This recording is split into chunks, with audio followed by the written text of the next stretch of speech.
of those issues. And there are lots of things the council should be doing that maybe they're not doing as well as they should. For example, having an access officer whose job it is to review every single proposal and make suggestions. Every report the council considers should have inequalities impact assessment. I mean, these are sort of things that the council has to do, but a lot of the time the equalities impact assessment will just have kind of no impacts identified written underneath it. And I don't really believe that there are many proposals where that's an appropriate response. So I'd like to see more effort put into these, and they should really be listened to and taken consideration of. So that's one example. That's just a kind of technical thing the council could do, but then there's a lot of practical things, like we green councillors actually got a motion passed in council to have a street charter where all the streets in the city are looked at for street clutter, unnecessary impediments. So that could be for people who are partially sighted or wheelchair users. So it's a way of just making sure that our city is accessible for everybody, and we want Liverpool to be accessible. So that was one success we had in the past, but there are lots of small practical things we could do. Tackling pavement parking, where people inconsiderately put their car across a walkway, that needs to be strongly dealt with, and I'll be, as mayor, pushing for more powers. I'd like powers equivalent to what London has to enforce pavement parking. Things like investing properly in good drop curbs so that people can get on and off pavements easily, and also education about people not leaving their wheelie bins out all week. Just little things like this which can make a really huge difference to people who aren't as mobile as a lot of people. So it's a big issue, and it's something I would definitely have a focus on as mayor. Great, thank you. And we did actually have two very different questions coming up on pavement parking, so I'm glad that you've covered it there. What is your agenda for safer cycling? Can you commit to installing segregated cycle lanes across the city? Okay, so cycling is it's kind of a huge priority for me. I'm personally a cyclist. I love to ride my bike all over the city to get to different things, but I know that the perception that cycling is dangerous is one of the biggest reasons that it's not more widely taken up in the city. So it is a huge priority. When the pandemic, when the first lockdown started, I think I already mentioned, I started a petition to get the pop-up cycle lanes. Now the reason that hasn't been successful, why we're still not looking at these pop-up cycle lanes on our streets, is because the Labour administration announced it. They said they were going to have this vast network, their words, of cycle lanes. And several months later, the reason they haven't appeared is because they've left the whole job of sorting this enormous project out, multi-million-pound project, which is paid for by the government. So it would be foolish not to take that money. A multi-million-pound project has been left to one officer. She has not been given the support that she needs to deliver this really important project. So as mayor, you would have seen much more commitment from me towards that. But essentially, it's really a matter of priorities. I really do care about cycling. I think it's got so many benefits to reducing air pollution, improving activity levels in the city, combating health concerns. It would be a priority, and I would deliver a proper network of good quality, fully accessible, segregated cycle lanes in the city. People will rightly ask how it will be paid for, and the fundamental answer is that in Liverpool, £100 million has been spent in the last number of years on road building projects. If the will is there, the way is there, and I really believe that I would be able to make a really strong case, a massive case about the cost benefit of cycling. Every pound invested in cycling can generate 20, 30, 40 pounds worth of benefits. And yeah, you would see a fairly radical project under a Green mayor. Yeah, there's a really good comment in the chat that I'll read out, which is, it's scroll up, here we go. I hope we don't miss this golden opportunity to install a robust cycle lane system while the majority of cars are parked up on drives owing to the pandemic stay-at-home advice. I think you're right. Me too. Me too, absolutely. I really, we have to act quickly. We have to be dynamic. There is a moment here which we do really need to make sure we act accordingly. We really do. Thank you. Can local authorities have an impact on the national climate emergency response, and how? Well, I would say probably not. Can they have an impact? I actually believe they are the most important actors in this entire response. I mean, in terms of what happens that people see, local authorities will be delivering the vast majority of it. So, the national government might set the course to some extent. They might be able to say how much funding is available to it. But the national government isn't here in Liverpool delivering things on our streets and in our houses. That's not how it works. It's a local authority that maintains our highways, that designs these highways projects that I've already mentioned. It's our local authority that, has a real direct connection to what happens here in Liverpool. So I think they are absolutely vitally important. I really do. Obviously, we do need government funding, and that is something that I'll be constantly making the case for. But there is some funding available, and as a Green Mayor, I would make sure Liverpool got as much as possible of that pie, basically. Thanks. I'm going to just move on to, because a couple of questions have come up today related to this. Some questions related to the River Mersey. So how will you, or is it possible to, transition our higher carbon industries such as shipping to get emissions down? And a related question. Actually, no, go with that one and then I'll follow up. So higher carbon industries like shipping, and are you thinking of other things as well, like haulage, air transport, that kind of thing? We've got shipping and manufacturing here, but yeah. Okay, so first of all, shipping is a difficult one. Even in global climate negotiations, a lot of governments insist that shipping emissions aren't counted because they say it's difficult to say what country is responsible, and they make excuses to keep shipping going. So it's, even globally, there's not a lot of really good work happening in terms of working out how to get shipping emissions down. I think one of the ways that a green vision might help is that we believe in local economies, we believe in supporting smaller scale industries, a kind of human level of industry, which might result in perhaps less stuff needing to be imported and exported. So that's one route. But obviously, the shipping industry is a huge contributor to global climate emissions. So something needs to be done about that. And one thing for sure is that here in Liverpool, where we've got a significant port, I would like to see as much of the freight coming off the ships in Liverpool going onto trains rather than lorries. That would massively reduce the environmental impact of freight coming into Liverpool. So that's something I would certainly want to work on as mayor. In terms of manufacturing, I think it's possible for manufacturing to basically become an environmental net positive. Like, it doesn't have to be harmful. And every manufacturing plant is different. They've got different inputs, outputs, different energy use.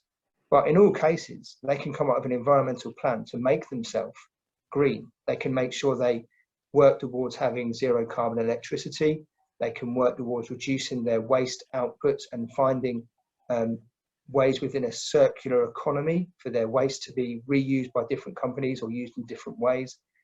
They can have methods, they can be more responsible about receiving their goods back for remanufacture at the end of their useful life, rather than them being disposed of. So I believe we should have a good manufacturing sector, but every single manufacturing organisation needs to take a responsibility for how it behaves, and I believe that can be made green and clean.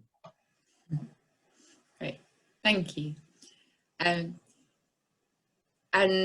another question related to the River Mersey, or two questions that I've merged together in a rude way.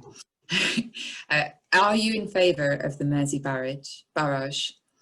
And could you envisage locally harnessing of the tidal energy available locally using instead a tidal lagoon or other local technology?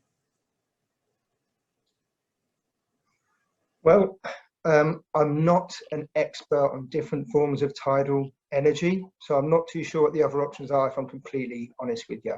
When it comes to the barrage as it's been sort of envisaged in the past, I'm somewhat skeptical. I'd say I'm an agnostic leaning towards a skeptic in terms of the barrage for a few reasons, really. I mean, obviously, I want lots of green, renewable energy. But the trouble with the barrage is that it looks like it's going to be quite expensive in terms of a unit price. It's going to be a large upfront cost, and there might be much more efficient ways of spending that in terms of onshore and offshore wind, investment in solar and energy efficiency. They might be the better ways to spend the same amount of money. And given that Liverpool has committed to being zero carbon by 2030, which is relatively ambitious, I'd like to see if we can get there before 2030, maybe even within the next 5 years or so. So we need to be spending money in a way that rapidly reduces our carbon. And we can't wait for a project where they don't start work on it for a few more years, and then it takes many years after that to come on stream, by which point we've missed our really, really important carbon reduction targets. So for me, I see that as a bit of a distraction when we need to be zero carbon before the barrage can even come on stream. That's my personal take. Now, there's a fairly lively debate within the Green Party. There's a fairly live debate among people that I'm associated with. And so there's still a debate going on about this. And furthermore, the city region, the Metro Mayor has people working on the plans. So we're not even sure exactly what the latest plans are. So it's hard to make a judgment, but I think I've said roughly where I personally stand on it. Great, thank you. That's a good, honest answer anyway. Moving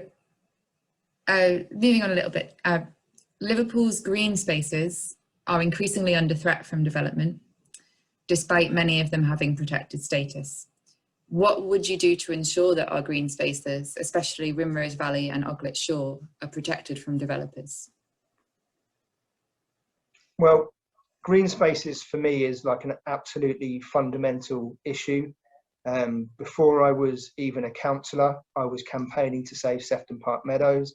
That was pretty much where I cut my teeth as a green space campaigner. Then there's been Walton Hole Park, Rimrose Valley and others which have been mentioned. So yeah, it's absolutely core to what I believe as a Green Party politician.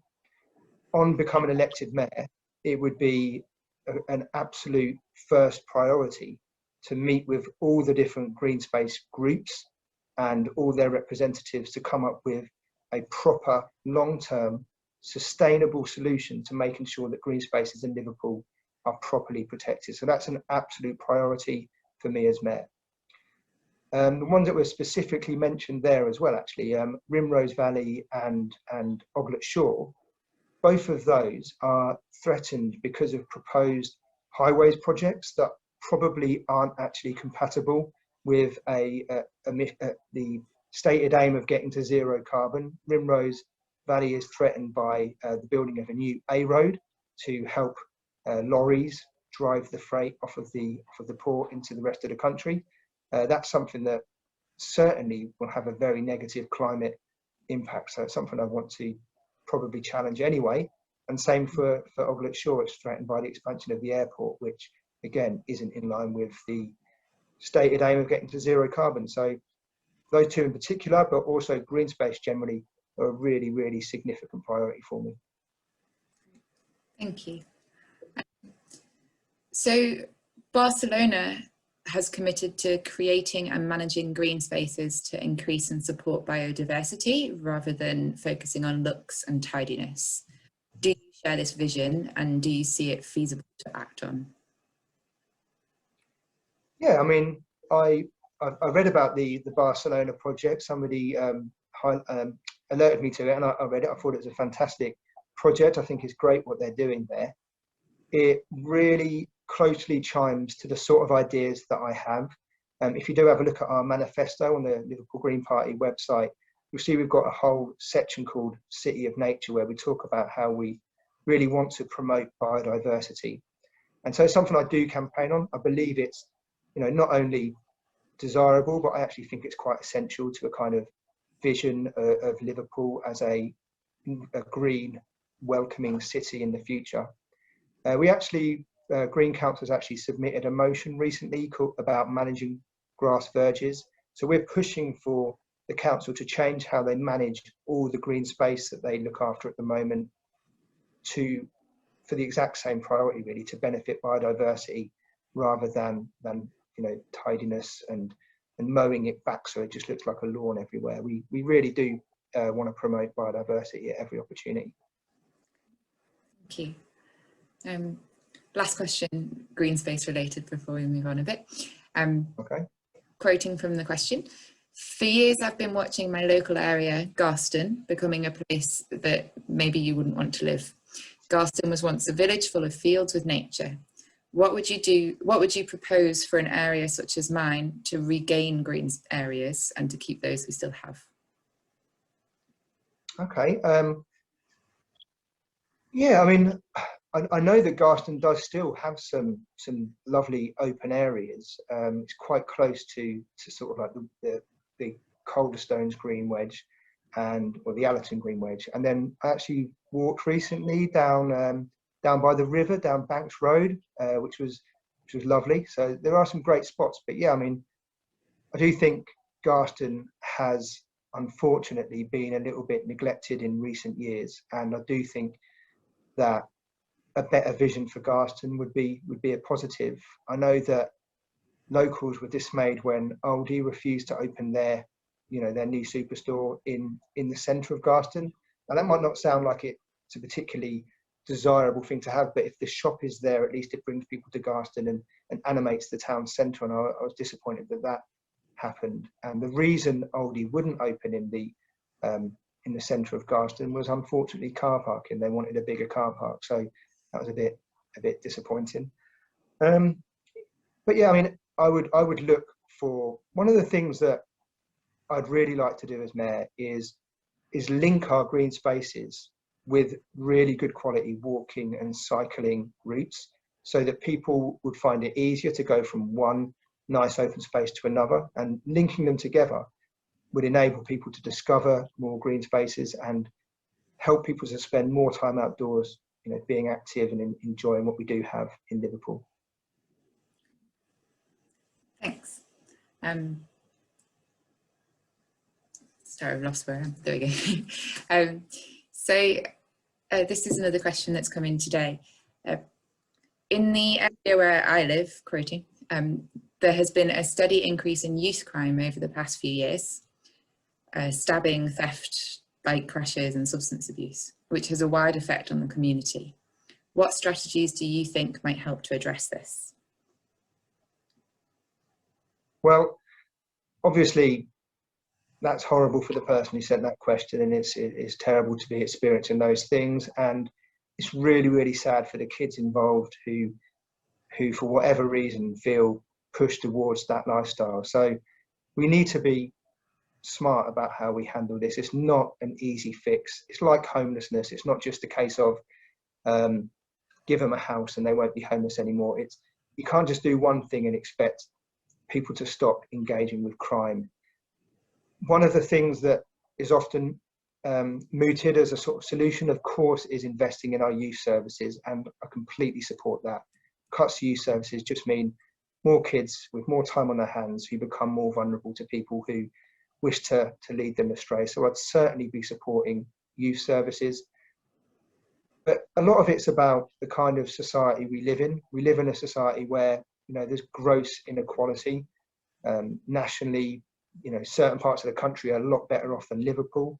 And even in Liverpool, parts of South Liverpool, there are people, because of inequality, who have a 10-year better life expectancy than people living in the north of Liverpool. These are the kinds of inequalities that we're faced with day in, day out, whether it's economic, health, opportunity.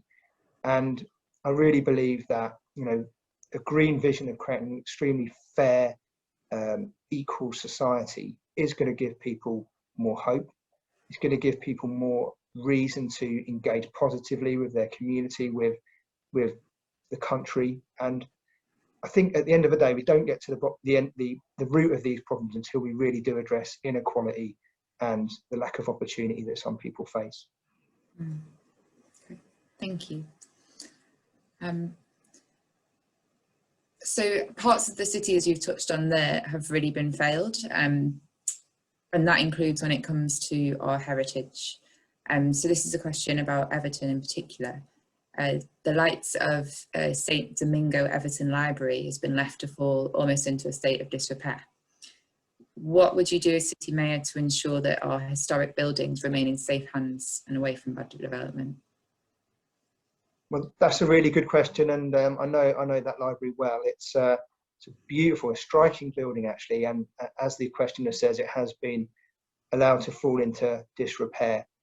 So one of the things I do is I would want to have a full review of all the kind of heritage assets in the city. It's one of our greatest assets, actually, our heritage. And obviously Liverpool, a large part of Liverpool is a World Heritage Site. So we do have this incredible, this built environment with so much richness in it. And things like Everton Library, it's a library building, so it's a really good public resource in itself. But we should look at how we can make some of these buildings that are currently not getting properly used more supportable. So things like co-uses. So maybe have a library and maybe have other council services delivered out of the library to see if that could help make it more sustainable, make it better used. Maybe involve communities better, get people in the area to take a role, being involved, promoting the use of the library. But certainly I think the main thing is to really have a good review of the heritage assets we do have and come up with plans for them all individually and what they can be used for the best of the community. Great, thank you. Do another Everton question while we're on it. How can we make sure that Everton gets a new ground that is responsibly built? Okay, this is one of the biggest infrastructure projects of Liverpool for a long time. And what I found frustrating with these proposals is that when I've approached the officers who are involved with it, saying things like, please can we have a look at the transport plan? How are people going to get to this stadium? How is it going to be sure not to contribute to more traffic problems, to more pollution, to more carbon emissions? I get told, well, they haven't put in a planning application yet, so there isn't a traffic plan. And that's not good enough. It's the classic lack of consultation that we sometimes get in Liverpool, where essentially rather than consulting at an early stage, so lots of people can give their opinions and to sort of help shape a good policy, you get presented with like a fait accompli at the last minute. And yeah, you can make a few comments and you can explain what you're not happy with, but it's too late by then. They've invested loads of money kind of planning the thing, and they're not about to change it because you object. So as mayor, what I do is I set up a task group to basically look at the issue, get as many different interested parties involved at the earliest possible stage to come up with a plan that is as sustainable as it can possibly be. Thank you. You know a lot more about that than me. There's a lot more to it as well. I mean, Yeah. it needs a group. It needs lots of people involved, because it's too much for any one person or any one organisation to do properly. It affects the whole city in such a different range of ways. It's coming back to that transparency issue that we touched on. Mm-hmm. Yeah. Okay, great. You know a lot this as well, but just won't let you talk for too long about it. What are your opinions on the ongoing work with regard to the Festival Gardens development? Do you think it's right that a public park has been taken over as a thoroughfare for a building site in the midst of a pandemic? And do you think about the birds and wildlife in the area? Do you think building on this space is an acceptable use of the land? Okay, they're really good questions, and it's a difficult one to answer, because I think to all those questions, my answer is no. I don't think it's okay for a public park to be taken over. I don't think it's okay to kind of, you know, impact birds and wildlife in an area. But there's a really long history to this, and I'll just say a few words about kind of the history of this project. It goes back at least 15 years, maybe a little bit more than that. And there was a public inquiry about what should happen with the Festival Garden site. And John Coyne, who's a former Green Party councillor, he attended every single hearing of the public inquiry. And basically the conclusion that was drawn at the end of that process was that a kind of limited support for development on the development zone, which is the northern part of the Festival Gardens. It's like by the Britannia pub, and to the north of the Festival Gardens Park, which is the public park. And that was kind of accepted because A, it's a brownfield site, it is a former landfill site, and there's like concrete, there's concrete hard standing over a lot of it. So that was kind of accepted on the sort of proviso that it helped maintain the public parks and help secure the southern grasslands, the open area to the south for public access. So that's sort of been the Green position for a while. Obviously, we're at the point now where that 15-year process is at its most ugly and its most unpleasant. Trees are being cut down, the ground is being moved, and there is an area of what has been open space for years, for decades, currently fenced off. None of that I like at all. As a Green, I recoil at all those things. But if you ask any of the officers in the council who are involved in overseeing this project and ask them what the Green Party are concerned about, they'll say, well, public access and biodiversity. We've been banging this drum for years now with all the council officers. And whilst now we're at a really unpleasant part of it, at the end of it, there's going to be quite a large area of sort of grass meadow planting, a large area of woodland planting. And I've been told, I haven't counted in the plans, but I've been told it's a net gain of, I think, 8,000 or 9,000 trees. So as long as we hold them to account and they're good to their word, and we make sure they deliver the positive aspects by the end of the next 2 years, there'll be something for the public that I think, and for nature and for biodiversity, which is probably comparable. It might take time to establish, obviously, but I do think it will be in the long term comparable. And in terms of the development, the part of the site that is getting developed, obviously that is, it's brownfield, it's an ex-landfill site. We've always said, we don't want any building on green space. We want brownfield sites to be delivered. So I just feel like there are sort of pros and cons. It is consistent with my beliefs that we shouldn't be damaging green space and building on green spaces. I understand that. I totally get why people are concerned. It's an eyesore right now, and it's noisy, and it looks like just destruction on quite a large scale. But I think the long-term vision has been put in place that should make sure that in the long run, it's not an ecological disaster. And would you say that the involvement of Green politicians in that process has affected what that outcome is going to be? We've been really engaged for several years as councillors with the officers, and I don't know, I can't pinpoint it, but they certainly know that they lose if they hadn't put in place some of the measures that they have put in place. If they hadn't sort of agreed to a decent planting scheme, decent reforestation, if they hadn't had those things in there, they know they'd have lost our support, and that wouldn't have made their life easier. So possibly, Mm. I'm not going to say definitively that we're responsible, but I mean, it wouldn't have helped them in terms of public support if they hadn't made those adjustments. Thank you. I'll ask you one more question before we go on to quick fire round, and there's not too many of them, don't worry.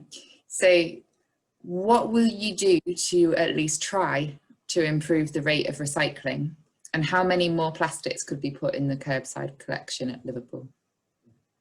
Okay, great question. And obviously, as a Green Councillor, that they're things that we've been pushing for a long time.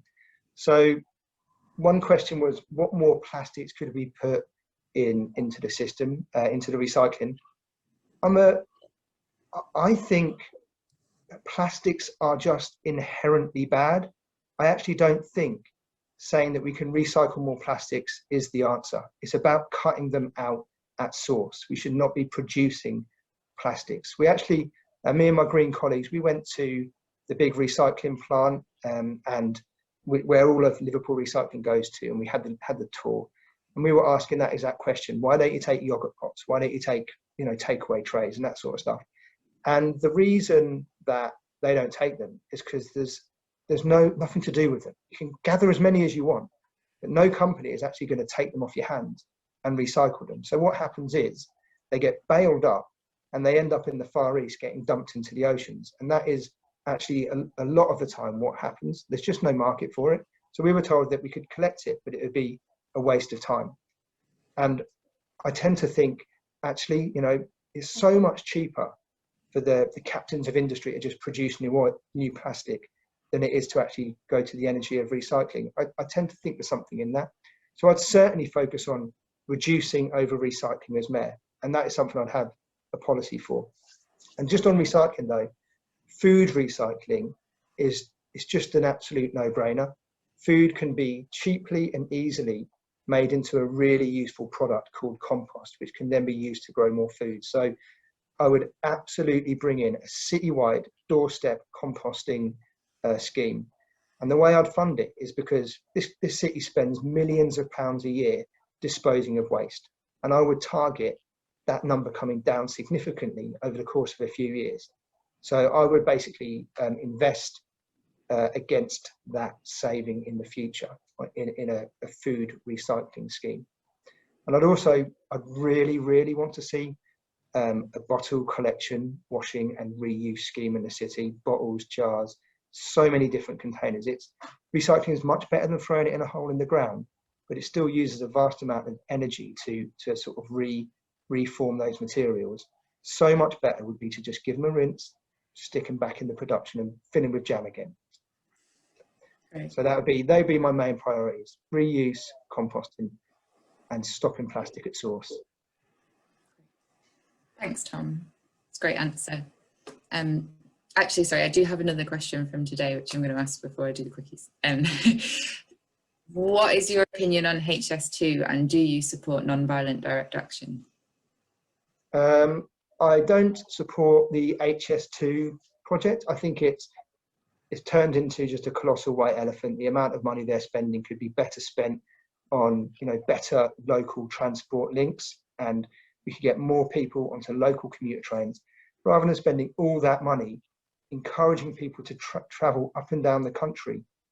It doesn't make sense to me. And the habitat loss and the loss of ancient woodlands, which is now becoming increasingly rare in this country, it just has to be avoided. So I'm against HS2, and I'm in favour of non-violent direct action to prevent basically environmental crimes taking place. I supported Extinction Rebellion last year when they were instigating those enormous rebellions in London, because the science has been clear since 1990.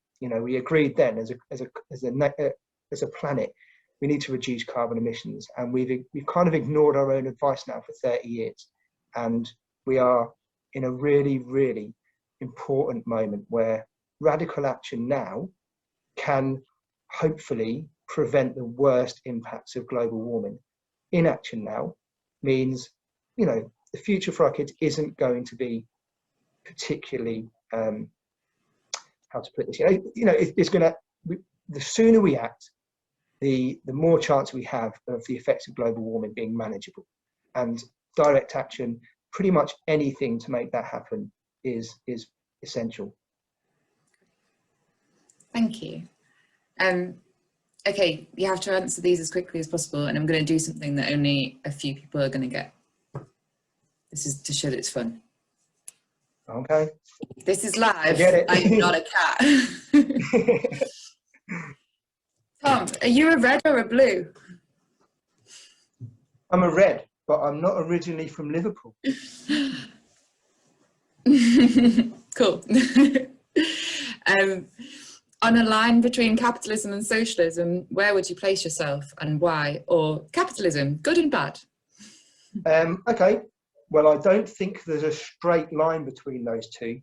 So on some things, I'm an out and out socialist. I think we need to have lots of government control over energy policy. People need to be properly supported with reliable income. So I'm very socialist on a lot of things and only quite socialist on others, but mostly socialist.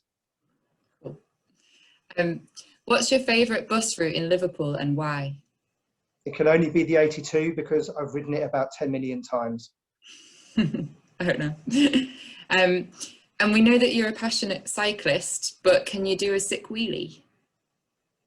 I have to be extremely immodest and say, yes, I can do sick wheelies. I can also send gaps and rail berms. Well, I don't even know what that means. Well done. They're all mountain biking terms. I'm a keen mountain biker, so I go to Wales quite frequently to ride some gnarly lines. Okay. We await video proof. It can be provided. Thank you everyone so much for coming and for staying with us for over an hour and a half. It's been great. Tom, do you have anything to say to wrap up? Put you on the spot. Well, thanks to everybody for attending and sticking with it to the end if you did. Well done. And thanks to Natasha and Sally for putting the whole thing together. It's been really enjoyable. Great. Thank you. I have got your email addresses, those that have signed up and consented to me keeping in touch with you about the campaign.